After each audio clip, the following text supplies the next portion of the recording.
இந்த உலகத்துல எல்லாமே தூங்கும் தானே நம்ம நினைச்சிட்டு இருக்கோம். ஆனா இங்க ஒரு கிரியேச்சர் வந்து எப்பயுமே தூங்காதுங்க. கேட்கவே ஆச்சரியமா இருக்குல்ல. ஆமாங்க, இது வந்து சில பேர் கண்ணை திறந்து வச்சுட்டு தூங்குன்றாங்க.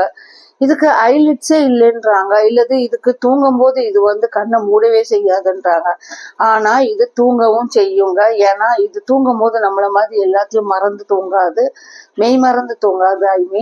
இது தூங்கும் போது ஒரு அவேர்னஸோட தூங்குமா. ஏன்னா பக்கத்துல ஏதாச்சும் டேஞ்சர் இருந்தா இதுக்கு ஃபர்ஸ்ட் தெரியுமா, அங்க இருந்து தப்பிக்கிறதுக்கு இது ஹெல்ப்ஃபுல்லா இருக்குமா. மோஸ்ட் ப்ராபப்ளி எல்லாருமே வந்து கண்டுபிடிச்சிருப்பீங்க இது எந்த கிரீச்சர்னு சொல்லிட்டு. இது வந்து மீன் தாங்க, ஃபிஷ் தாங்க.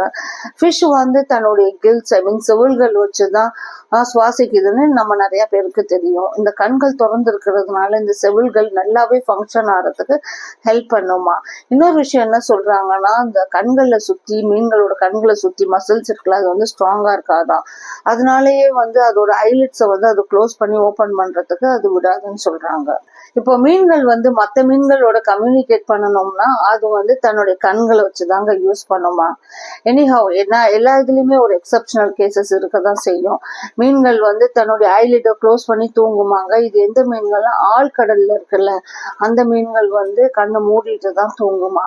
ஸோ இப்போ நீங்க சொல்லுங்க, இப்போ நீங்க வந்து மீன் சாப்பிட்றதா இருந்தா எந்த மீன் வந்து உங்களுக்கு ரொம்ப பிடிச்ச மீன் சொல்லிட்டு கமெண்ட்ல ஷேர் பண்ணுங்க.